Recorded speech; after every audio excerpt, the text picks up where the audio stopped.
दिल्ली में G20 सम्मेलन की जोरदार तैयारियां इस वक्त की जा रही है। दिल्ली में 9 और 10 सितंबर को G20 सम्मेलन है और आज से 10 सितंबर तक सभी स्कूल और कॉलेजेस बंद रहेंगे। चप्पे चप्पे पर जवानों को तैनात किया गया है। ड्रोन कैमरे से दिल्ली में लगातार नजर रखी जा रही है। गेस्ट का एक बड़ा पैनल इस वक्त मेरे साथ मौजूद है और लगातार हम इसी मुद्दे पर चर्चा कर रहे हैं कि G20 से क्या कुछ बदलने वाला है। तमाम देशों के बीच भारत और उन देश के संबंध कैसे प्रगाढ़ होंगे और क्या बदलेगा, क्योंकि वसुदैव कुटुंबकम यही G20 का थीम है जो भारत की तरफ से रखा गया है, यानी पूरा विश्व ही हमारा परिवार है। और जब परिवार में कोई चलता है त्रिपाठी सर, तो अकेले नहीं चलता। मैं एक हेडलाइन पढ़ रही हूँ, दैनिक भास्कर का ये हेडलाइन है, मैं आपको पढ़ के सुना देती हूँ। मोदी बाइडेन की मुलाकात आज, जमीन से अंतरिक्ष तक की जो साझेदारी है उस पर नजर रहेगी। तो सबसे पहले मेरा सवाल आपसे कि जमीन से लेकर अंतरिक्ष यानी हर चीज का समावेश करने की कोशिश G20 में रहेगी। ये पहल तमाम देशों की तरफ से रहेगी। ऐसे में क्लाइमेट चेंज, डिजिटल करेंसी, तमाम वो मुद्दे हैं जिसको लेकर के भारत भी आगे बढ़ रहा है और भारत इस पर बातचीत भी करता है। तो क्या कुछ बदल जाएगा? देखिए, क्लाइमेट चेंज के मुद्दे पर काफ़ी कुछ होने की संभावना है। विकसित देशों से 100 मिलियन डॉलर का 100 बिलियन डॉलर का की फंडिंग होने की बात पिछले 8 साल से चल रही है, लेकिन वो अभी 25% तक ही आ पाई है। तो एक चीज़ इस पर जोर रहेगा कि इसको पूरा 100% तक किया जाए, ताकि जो गरीब देश हैं वो उसकी टेक्नोलॉजी, क्लाइमेट चेंज से कार्बन फुटप्रिंट को कम करने के लिए इसकी टेक्नोलॉजी का इस्तेमाल कर सकें, विदेश से आयात कर सकें। दूसरी चीज़ डिजिटल इकोनॉमी की बात है।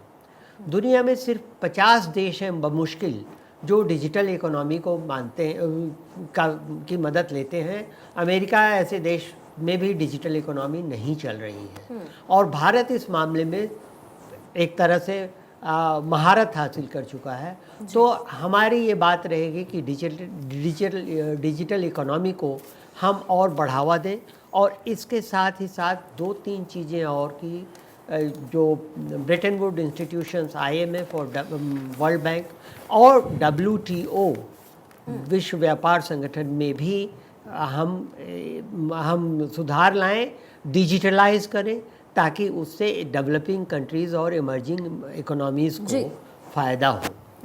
जी शिखा। यूके देवनाथ साहब, अब देखिए व्यापार के क्षेत्र में भी जो बदलाव और प्रधानमंत्री मोदी का ये नजरिया लगभग हमेशा रहा है। एक और हेडलाइन मेरे पास है, 21वीं सदी एशिया की, आसियान समिट का हिस्सा PM अभी बने थे। तो देखिए ये रुख प्रधानमंत्री की तरफ से साफ है। किसी भी राष्ट्र अध्यक्ष की तरफ से ये कहना कि ये सदी हमारा है, इसका मतलब है कि आप बहुत सारे प्लेटफॉर्म पर बहुत सारे ऑप्शंस को ओपन कर देते हैं और दुनिया भर के लिए कर देते हैं। आज तक ऐसा रहा कि हमने हमेशा एक्सपोर्ट किया और इंपोर्ट को लेकर के जो है जिस फीसद में होना चाहिए था वो नहीं हुआ। लेकिन अब व्यापार के क्षेत्र में इस बायलैटरल मीटिंग्स के बाद आप भारत को कैसे आगे बढ़ते हुए देखना चाहते हैं? क्योंकि अगर इकोनॉमी के पायदान पर हमें 5वें से 3रे स्थान पर पहुंचना है तो सबसे ज़्यादा ज़रूरी है व्यापार, यानी इंपोर्ट एक्सपोर्ट में जो लूप होल है, यानी वो जो माइनस का जो वो डिफरेंस है उसको कवर करना बहुत ज़रूरी है। तो ये आप कवर होता हुआ क्या देख पा रहे हैं G20 के माध्यम से?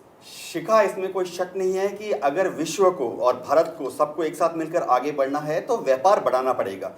दुनिया के किसी मुल्क में कोई चीज़ बहुत ज़्यादा मिलती है, अच्छी मिलती है, सस्ती मिलती है, उसको वहाँ से दुनिया के उस मुल्क में जाना पड़ेगा जहाँ पर वो चीज़ मिलती नहीं है या बहुत महंगी है या घटिया मिलती है।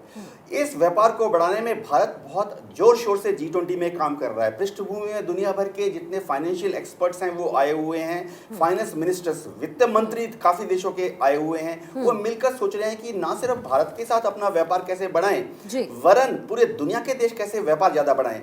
देखिए, WTA बना था, वर्ल्ड ट्रेड एग्रीमेंट के जो प्रोटोकॉल्स थे वो बहुत ज़्यादा सक्सेसफुल नहीं हो पाए हैं। इसीलिए हम चाहते हैं कि जैसे फ्री ट्रेड एग्रीमेंट होना चाहिए देशों के बीच में, द्विपक्षीय FTA।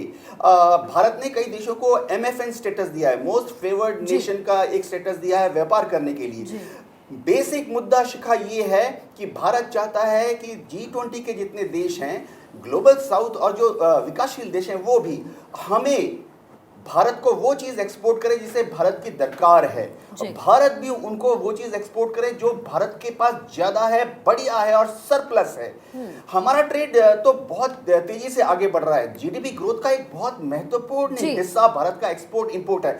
लेकिन G20 के देश जब मजबूती से एक दूसरे का तिरस्कार ना करे, नेगेटिव जो बायस है ट्रेड में उसको हटा दे और बायस ना हो, बायस जी ना हो, हाँ, दैट जी इज द हाँ। Most important thing. या। देवनाथ सर, मुझे ऐसा लगता है कि अब अमेरिका जो है टेक्नोलॉजी के मामले में कहीं ना कहीं चीन को पीछे करने की कोशिश कर रहा है, और जो मैं समझ पा रही हूँ कि अगर वैश्विक स्तर पर अमेरिका चीन को यहाँ पर पीछे करने की कोशिश कर रहा है तो उसे जरूरत होगी लोगों के सहयोग की, और हो सकता है इस बायलैटरल मीटिंग में जो बाइडेन और मोदी के बीच होने वाली है और इस पे कई मुद्दे होंगे, हो सकता है कि इस पर भी भारत की साझेदारी का जिक्र अमेरिका करे, और अगर ऐसा करता है तो भारत के लिहाज से, इकोनॉमी के लिहाज से भी ये बहुत ज्यादा महत्वपूर्ण हो जाएगा। देखिए, जब जो बाइडेन और मोदी जी मिलेंगे सबसे बड़ी चीज ये होगी कि उभय देश एक दूसरे की खूबियों से दूसरे देश की मदद कैसे करें। दर्शक शायद ये जानकर हैरान हो जाएंगे कि अमेरिका को भी भारत के मदद की दरकार है। भारत के पास बहुत हाईली ट्रेन मैन पावर है, हमारे साइंटिस्ट इंजीनियर्स अमेरिका में काम कर रहे हैं। भारत में अमेरिका के सारे सॉफ्टवेयर प्रोडक्ट्स बनते हैं। अमेरिका के कंप्यूटर सिस्टम जितने हैं उसमें जो हार्डवेयर है, उसमें जो प्रोग्रामिंग की जा रही है, उसमें जो लॉजिक सर्किट घुसाए गए हैं, वो सब बेंगलोर में, नोएडा में बन रहे हैं। अमेरिका को भारत की जरूरत है, और ना केवल देवनाथ सर अमेरिका को जरूरत है बल्कि विश्व भर को जरूरत है, और यही वजह है कि भारत एक नई पहचान के तौर पर अब तेजी से उभर रहा है। विनोद जी, सोलर एनर्जी हो, हाइड्रोजन पावर हो, और अभी भी बात हुई कि जो एनर्जीज है इसको लेकर के, ईंधन को लेकर के, और कैसे वो सॉफ्ट टारगेट पे रहे, क्योंकि इससे सिर्फ भारत को फायदा नहीं है, इससे विश्व भर को फायदा है। और जिस तरीके से ग्लोबल वार्मिंग बढ़ रही है, क्या लगता है G20 के इस महाकुंभ में जहां ये महाशक्तियां मौजूद होंगी, इस पर भी चर्चा होगी? देखिए शिखा, कार्बन फुटप्रिंट को लेकर के पूरा वर्ल्ड लगातार न केवल चर्चा कर रहा था बल्कि इस पे बहुत सारे विवाद भी उठे थे, और उसमें चीन स्पॉइलर था। चीन सबसे ज़्यादा कार्बन एमिशन करता है बट स्वीकार नहीं करता है। तो उससे अलग हटके भारत ने प्राइम मिनिस्टर के इनिशिएटिव पर एक इंटरनेशनल सोलर अलायंस बनाया है जो सोलर एनर्जी को लेकर के काम कर रहा है, और भारत लगातार ये कह रहा है कि हम अगले 20-30 साल में सोलर एनर्जी पर डिपेंडेंट हो जाएंगे। और उसने एक नारा भी दिया है जिसको one solar one sun one world one grid कहा जा रहा है। और ये ऐसा कहा जा रहा है, ये जो बात कही जा रही है, प्राइम मिनिस्टर भी कहते हैं कि जो सन की एनर्जी है या सूरज कभी अस्त नहीं होता है, तो वो हर किसी न किसी देश के लिए उससे बेनिफिट लेकर के उसका फ़ायदा पूरे विश्व को दिया जा सकता है। इसके अलावा हाइड्रोजन एनर्जी पर बात हो रही है, और हम आज 8 तारीख को चर्चा कर रहे हैं। 5 तारीख को हाइड्रोजन एनर्जी को लेकर के दिल्ली में ही एक सारे दिन की बैठक G20 के नेताओं की हुई है जी। तो इसका साफ साफ मतलब ये है कि जो ये फॉसिल फ्यूल्स हैं इनको रिजेक्ट करके जी।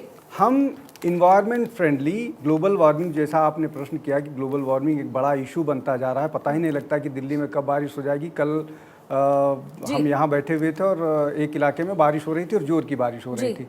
तो ये जो सारा का सारा मसला है जो ग्लोबल एनर्जी को, ग्लोबल वार्मिंग को लेकर के, तो उन सब से बचने के लिए, उन सब का जवाब देने के लिए आपके पास अल्टरनेटिव माध्यम हैं, और उसमें सोलर एनर्जी, हाइड्रोजन एनर्जी, ये 2 बड़े महत्वपूर्ण विषय हैं। और प्राइम मिनिस्टर का इनिशिएटिव ऐसा नहीं आज शुरू किया है, इस पे 2 साल 3 साल पहले से ही कम से कम सोलर एनर्जी पर शुरू हो गया और हाइड्रोजन एनर्जी को लेकर के। और मुझे लग रहा है कि ये न केवल भारत को बल्कि बहुत सारे और देशों को उनका जो इंपोर्ट है ये फॉसिल फ्यूल को लेकर के वो कम करेगा, जो डेवलपमेंट में यूज कर पाए। यानी डेवलपमेंट है वो होगा, और ये वैश्विक स्तर पर होगा। अलीशा जी, एक बहुत ही प्यारी सी हेडलाइन में पढ़ी हूँ, मैं प्यारा इसलिए कह रही हूँ क्योंकि देखिए जब भी अपने देश की बात होती है तो और जो बदलाव होता है वो आपको हमेशा बहुत अच्छा लगता है।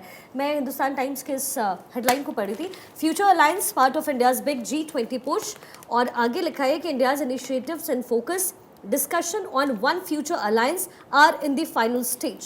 क्या बदलाव महसूस कर रहे हैं? और इसके साथ ही ग्लोबल टेररिज्म पे भी मैं आपका टेक जानना चाहूँगी। G20 को लेकर के जब G20 में ये तमाम राष्ट्राध्यक्ष हिस्सा बनेंगे तो ग्लोबल टेररिज्म ये एक बहुत अहम मुद्दा है, क्योंकि हमने देखा है कि टेररिज्म को लेकर के अभी ऋषि सुनक का भी बयान आया था। खालिस्तानियों को लेकर के उन्होंने कहा कि ब्रिटेन में ये होने नहीं देंगे और इसको बिल्कुल भी टॉलरेट नहीं किया जाएगा। तो ग्लोबल टेररिज्म पर आपका क्या टेक है? और दूसरी चीज़, ये जो हेडलाइन मैंने आपको पढ़ के सुनाई कि अब हम फाइनल स्टेज में हैं कि फ्यूचर अलायंस होना चाहिए। जी देखिए, change is the only constant. जो कुछ चीज़ अगर बरकरार रहती है तो वो चेंज, लगातार दुनिया बदलती है लगातार। तो जिस तरीके के बदलाव आ रहे हैं दुनिया भर में, हिंदुस्तान में नहीं दुनिया भर में, वो कि अच्छी तब्दीली की तरफ आ रहे हैं, जो कि बड़ी अच्छी बात है। दूसरी बात कि हम ग्लोबल टेररिज्म की बात करते हैं, बहुत ही अहम मुद्दा है। और जी हाँ, ऋषि सुनक ने भी ये मुद्दा उठाया था। ये ऐसा है कि देखिए, मैं फौज में रह चुका हूँ, मैंने काउंटर टेररिज्म ऑपरेशन करे हैं जम्मू कश्मीर के बॉर्डर इलाके में और नॉर्थ ईस्ट में भी। देखिए, मैं 4-5 उग्रवादी मार दूं, ठीक है, क्या टेररिज्म खत्म हो जाएगा? नहीं। हमको सोच, जो आइडियोलॉजी है, उसको जड़ से उखाड़ना पड़ेगा। और ये बहुत मुश्किल काम है, ये ओवरनाइट तो होगा नहीं, ये एक ऑपरेशन करके होगा नहीं। अब जब आप ये सोच इंसान की जो टेररिज्म की तरफ जा रहा है, इसका झुकाव है, उसकी सोच बदल दोगे, जैसे कि आप एजुकेशन, जैसे कि मैं आपकी ताक देता हूँ आपके और आपके चैनल की, आप लोग एजुकेट करते हैं, आप लोगों को अच्छी तरीके से समझाते हैं, जिस तरीके से आप समझाते हैं वो काबिल तारीफ है। तो जब तक इंसान खुद समझेगा नहीं, खुद कन्विंस नहीं होएगा, वो फिर भी, gun can never bring peace, gun can only bring pieces. और जो धरती है, जो लैंड है, वो धरती नहीं है जिसके लिए आप किसी की जान ले लो, वो आपकी धरती नहीं है। आपकी धरती वो है जिसके लिए आप खुद अपनी जान निछावर करने के लिए तैयार हो जाए।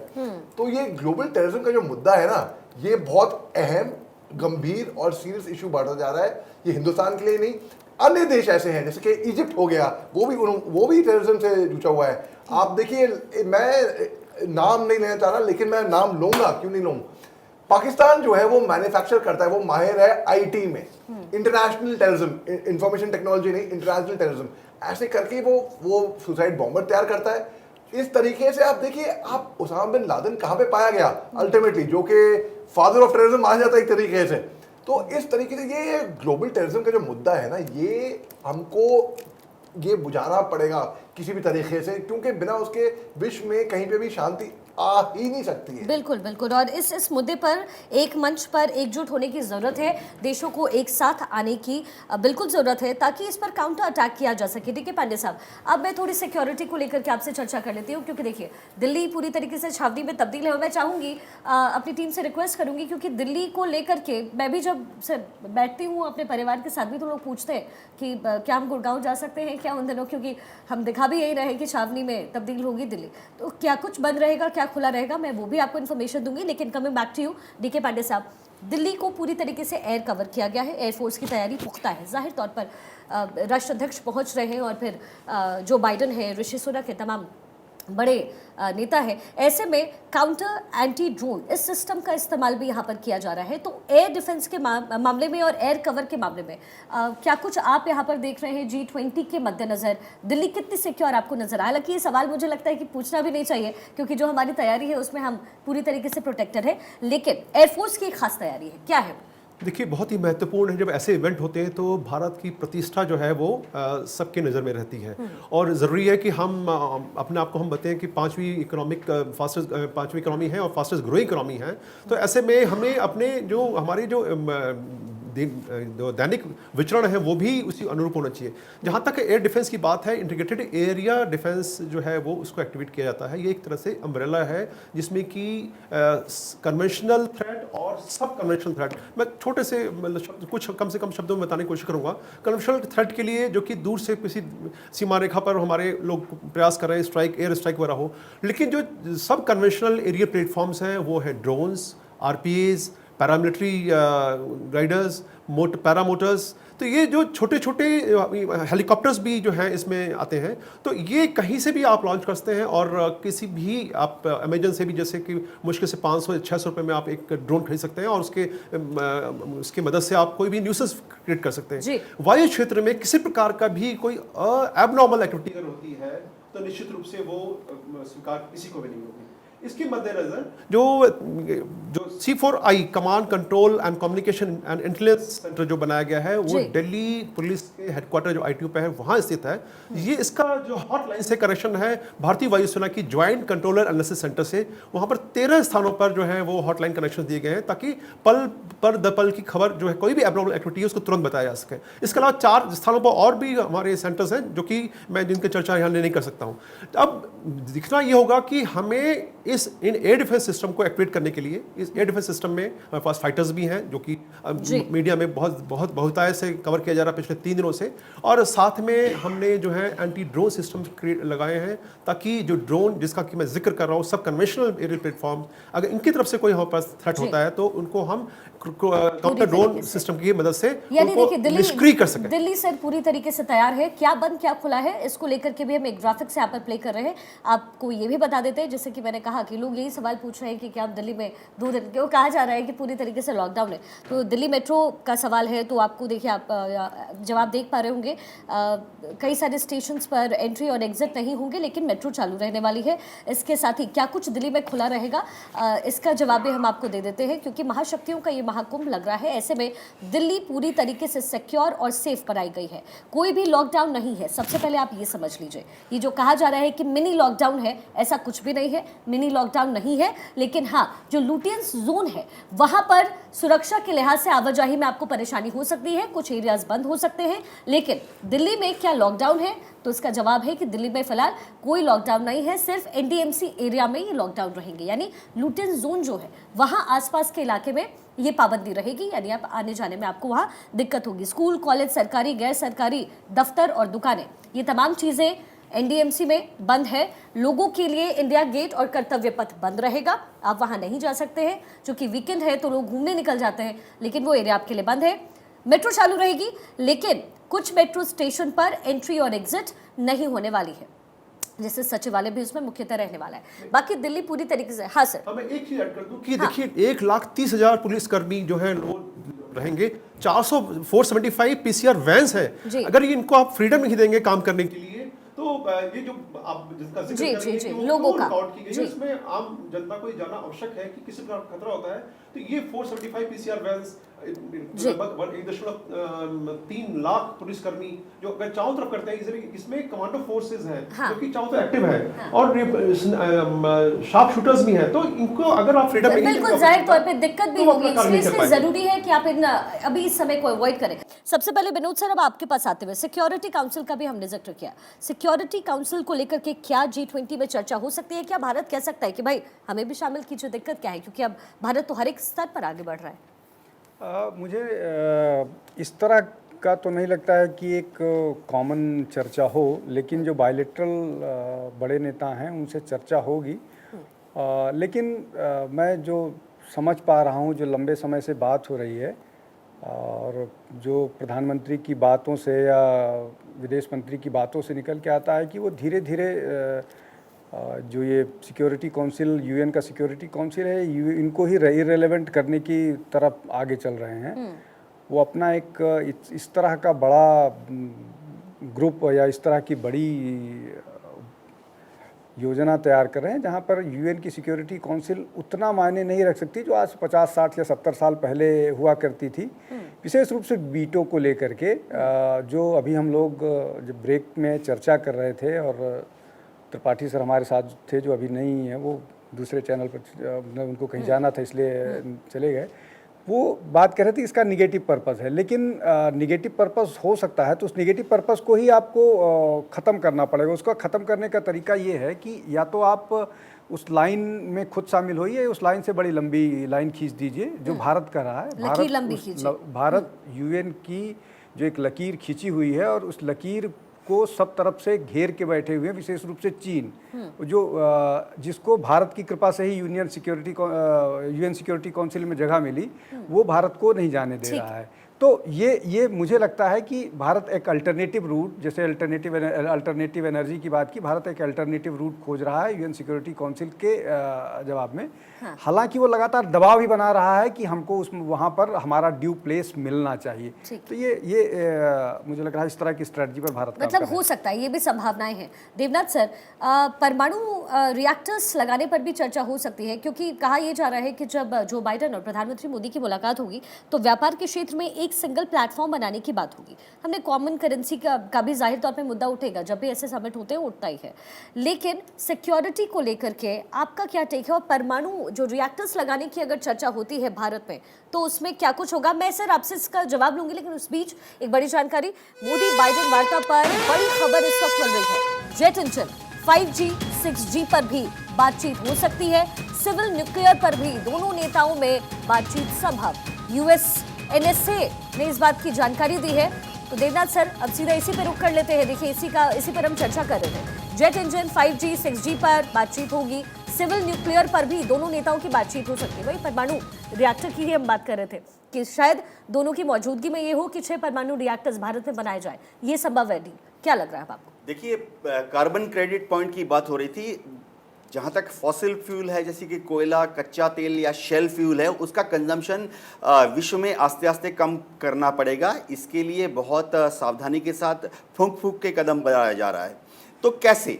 बिजली तो चाहिए ही, एनर्जी तो चाहिए ही। तो जोर ये दिया जा रहा है कि रीन्यूएबल जो एनर्जी है, नॉन कन्वेंशनल एनर्जीज हैं, सोलर है, विंड है, इस तरह की, हाइड्रोजन की बात हो रही थी, इस तरह की एनर्जीज को भविष्य में ज़्यादा स्थान दिया जाए।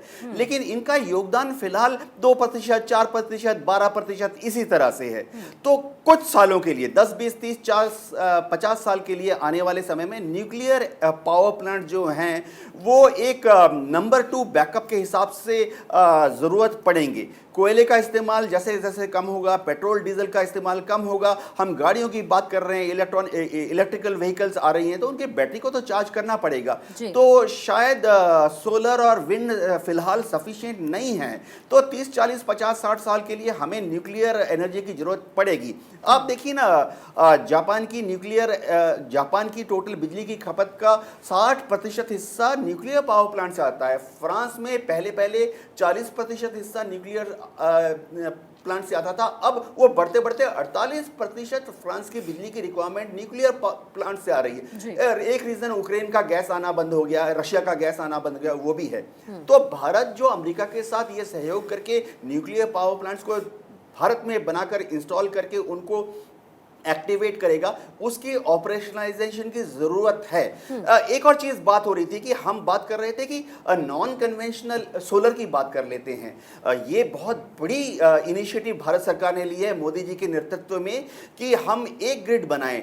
दुनिया में जब कहीं पर अंधेरा होता है वहां सोलर पावर पैदा नहीं हो रही है, लेकिन दुनिया में उसी वक्त एक हिस्सा ऐसा है जहां पे सूरज चमक रहा है। तो शायद समय लेगा, ह्यूज इंफ्रास्ट्रक्चर इन्वेस्टमेंट की जरूरत पड़ेगी, पावर ट्रांसमिशन लाइन बनाने पड़ेंगे, लेकिन inter country transfer of solar power, ये एक हमारे साइंटिस्ट इंजीनियर्स मेरे ख्याल से 10 साल में इस चीज को कर सकते हैं। जरूरत है सिर्फ एक मैसिव इंफ्रास्ट्रक्चर फंड बनाना पड़ेगा इसके लिए। जी शिखा। देखिए सर, कहते हैं कि 75 सालों में जब सवाल पूछा जाता है कि भारत में क्या बदला है, तो कहते हैं कि खाने की थाली से लेकर के रक्षा का क्षेत्र सब कुछ बदल गया है। और वाकई बदल भी गया है, क्योंकि वो दिन अलग थे जब भारत समझौते के तौर पर डिफेंस सिस्टम्स लेकर के आता था, रक्षा के क्षेत्र में जो कारगर चीज़ें हैं वो लेकर आता था। लेकिन आज हम इसको एक्सपोर्ट करने की भी बात कर रहे हैं, और ये सबसे बड़ा बदलाव है। क्योंकि जब भी किसी कंट्री को आप आते हैं तो आते हैं कि रक्षा के क्षेत्र में उसकी मजबूती कितनी ज़्यादा है। तो G20 के इस प्लेटफॉर्म में जब तमाम देश मौजूद रहेंगे, और पिछले 5 वर्षों में भारत में रक्षा के क्षेत्र में जो बदलाव हुआ है, ऐसे में G20 का ये प्लेटफॉर्म अगर सिर्फ भारत के नज़रिए से मैं पूछूं तो क्या होगा? देखिए, बहुत ही महत्वपूर्ण है कि 16,000 करोड़ का हमने एक्सपोर्ट किया है, रुपए को मैं बात कर रहा हूँ मैं, और हमारा लक्ष्य है कि 2024-25 तक ये 35,000 करोड़ रुपए हो जाए।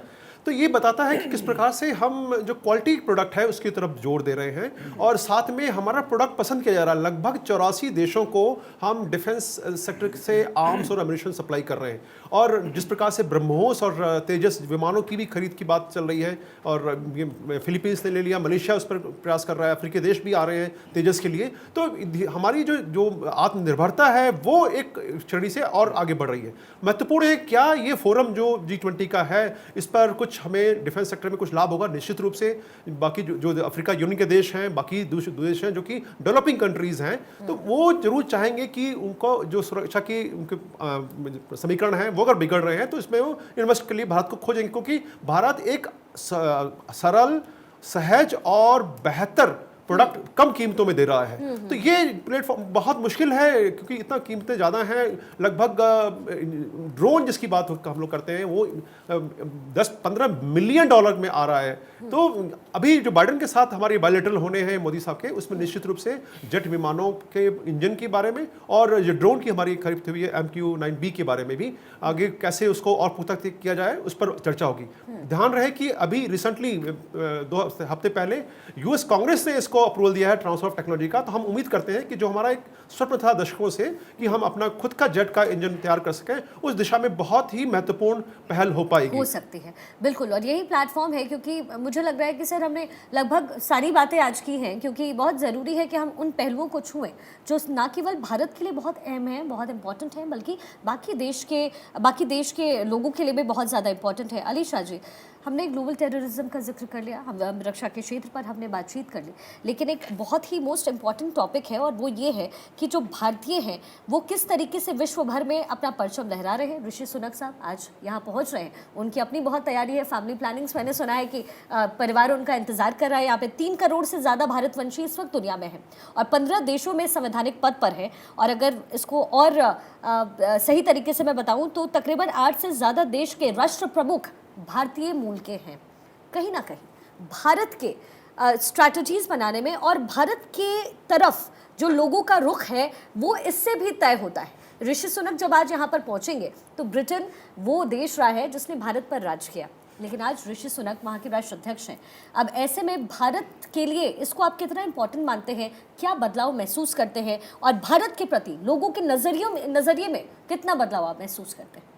जी देखिए, बड़ा अच्छा सवाल है और ये इससे हर कोई कनेक्ट कर पाएगा। देखिए, अगर ऋषि सुनक साहब आज हिंदुस्तानी ओरिजिन के वो प्रधानमंत्री हैं ब्रिटेन के, और ब्रिटेन ने बहुत सालों तक राज किया था हिंदुस्तान पे, लेकिन देखिए ऋषि सुनक साहब क्योंकि इंडियन ओरिजिन के हैं इसका मतलब ये तो नहीं होगा कि वो ब्रिटेन पे वो हिंदुस्तान की पॉलिसी वहाँ पे लगाएंगे या कुछ भी हो जो उनके हित में होगा ब्रिटेन के, वो उनकी लॉयल्टीज ब्रिटेन की तरफ होंगी। बिल्कुल 100% है। और जैसे कि फ्री ट्रेड एग्रीमेंट हो गया, तो हमें बड़ी उम्मीद थी कि फ्री ट्रेड एग्रीमेंट अभी फास्ट ट्रैक पे हो सकता है आ जाए, लेकिन इससे केवल यहाँ पे फायदा होता है कि एक साइकोलॉजिकल फैक्टर, जहनी तौर पे कि अरे वहाँ का प्रधानमंत्री हमारे हैं। जैसे कि अगर मैं बात कई बार मैं सुना है पब्लिक ट्रांसपोर्ट सफ़र करते हुए लोग बोलते हैं अरे कुछ काम होगा वहाँ पे, वहाँ का जो मुखिया जो है, जो सरपंच है या वहाँ का जो MLA है वो मेरे गांव का है, वो मेरे गांव का है, कुछ काम हो तो बताना। हालांकि आप उस MLA को जानते भी ना होंगे कभी, लेकिन एक साइकोलॉजिकल फैक्टर बन जाता है, अरे कुछ काम हो तो बताना। लेकिन आप वो काम करा भी ना पाए कई बार, मगर बहुत इमोशनल सपोर्ट तो होती ही होती है और नाम होता है दुनिया भर में, लोग जानते हैं कि अरे ये उस गांव से है जहाँ का मुखिया वहाँ का है। बस उसी तरीके से जैसे कि कई देश के हेड्स हैं जो इंडियन ओरिजिन के हैं आज की तारीख में, तो और हिंदुस्तान तरक्की भी कर रहा है, तो ये एक साइमल्टेनियसली टाइमिंग बहुत सही है रही कि जहाँ पे हिंदुस्तान ग्लोबल पावर इमर्ज होके आ रहा है, वहीं पे आप ग्लोबली आप देख रहे हैं बड़े बड़े सुपर पावर हैं, वहाँ के जो हेड ऑफ स्टेट्स हैं वो हिंदुस्तान के हैं, उनके रूट्स हिंदुस्तान के हैं। तो नज़रिया भी बदल रहा है जाहिर तौर पर, क्योंकि अब जैसे ऋषि सुनक आ रहे हैं तो मुझे लगता है कि ब्रिटेन का कोई राष्ट्राध्यक्ष पहुँच रहा है तो भारतीयों में बहुत ज़्यादा खुशी है। मैंने सुना है लोग बहुत खुश हैं कि ऋषि सुनक आ रहे हैं, ब्रिटेन के वो प्रधानमंत्री हैं लेकिन वो आ रहे हैं। तो भारतीय मूल के होने की वजह से, इसके साथ ही ब्रिटेन के अलावा मॉरिशस है, सिंगापुर है, बहुत सारे ऐसे देशों के राष्ट्राध्यक्ष हैं, तो कहीं ना कहीं एक इम्पैक्टफुल वो जाता है, मैसेज जाता है लोगों को भी और दुनिया को भी। इसी बीच में यूके देवनाथ साहब, मैं ये भी समझना आपसे चाहती हूँ, कि चाइना नहीं आ रहा, चलिए विदेश मंत्री की तरफ से सारा स्टैंड क्लियर है, इसके साथ ही अब पुतिन भी नहीं आ रहे, लेकिन पुतिन क्या इसलिए नहीं आ रहे क्योंकि यूक्रेन के मुद्दे को भी इस प्लेटफॉर्म पर उठाया जाएगा? क्योंकि चीन की दादागिरी अरुणाचल में हम देख पा रहे हैं, अक्साई चीन पूरी तरीके से छेक लिया, ठीक है, अपना हिस्सा बता रहा है, ठीक है, अरुणाचल को मैप में दिखा दिया जिसका विरोध किया गया भारत की तरफ से और दुनिया की तरफ से भी, लेकिन क्या यूक्रेन भी वो एक मुद्दा है जिसकी वजह से पुतिन इस मीटिंग से बचना चाह रहे हैं? शिखा, बहुत सेंसिटिव मामला है। पुतिन भारत क्यों नहीं आ रहे हैं? पुतिन ब्रिक्स सम्मेलन के लिए दक्षिण अफ्रीका जोहान्सबर्ग भी नहीं गए थे। जो इंटरनेशनल कोर्ट ऑफ जस्टिस है उसने एक फर्जी सा कुछ फरमान निकाला हुआ है कि उनको अरेस्ट कर लो, उसकी कोई सिग्निफिकेंस नहीं है। लेकिन असली बात यह है कि पुतिन अभी यूक्रेन के युद्ध में पूरी तरह से उलझे हुए हैं। अगर वो भारत में आते थे तो एक चीज़ तो थी कि G20 के साइड लाइंस पर द्विपक्षीय जब बात हो रही होती भारत और चीन के बीच में, उस वक्त पुतिन हमारी तरफ से शायद चीन को 1 या 2 फेवरेबल सेंटेंस बोलते। लेकिन पश्चिमी मीडिया ये भी बोल रहा है कि पुतिन शायद भारत में इसलिए भी नहीं आ रहे हैं कि उनकी जो डोमेस्टिक पॉलिटिक्स है उसमें पुतिन थोड़ा कमज़ोर चल रहे हैं। उनके जो समर्थक हैं मॉस्को में, पुतिन के क्रेमलिन में, वो भी पुतिन से ये आशा कर रहे हैं कि पुतिन यूक्रेन पे और भयंकर जबरदस्त हमला करें। उनके समर्थकों को लग रहा है शायद पुतिन पूरा जोर नहीं लगा रहे। एक चीज़ और हुई है कि पिछले अब 550 दिन हो गए हैं यूक्रेन युद्ध के, रूस में एक छोटा सा अंश विरोधियों का तो नहीं कहूँगा, लेकिन दूसरा पक्ष भी पैदा हो गया है जो कि अब चाहते हैं कि पुतिन यूक्रेन युद्ध से बाहर निकले या शायद पुतिन को बदल ही दिया जाए।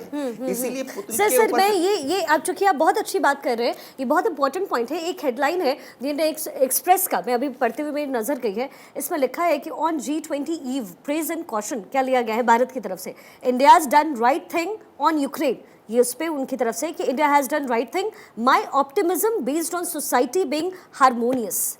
यानी ये मैसेज भारत की तरफ से सर क्लियर है कि हमें हारमोनियस होकर के चलना है और विश्व भर में। देखिए, प्रैग्मेटिज्म यानी आशावादी होना और प्रगतिशील होना भारत के हमारे नस नस में है। यही चीज़ प्रधानमंत्री मोदी जी दुनिया के दूसरे देशों के नस में डालने की कोशिश कर रहे हैं।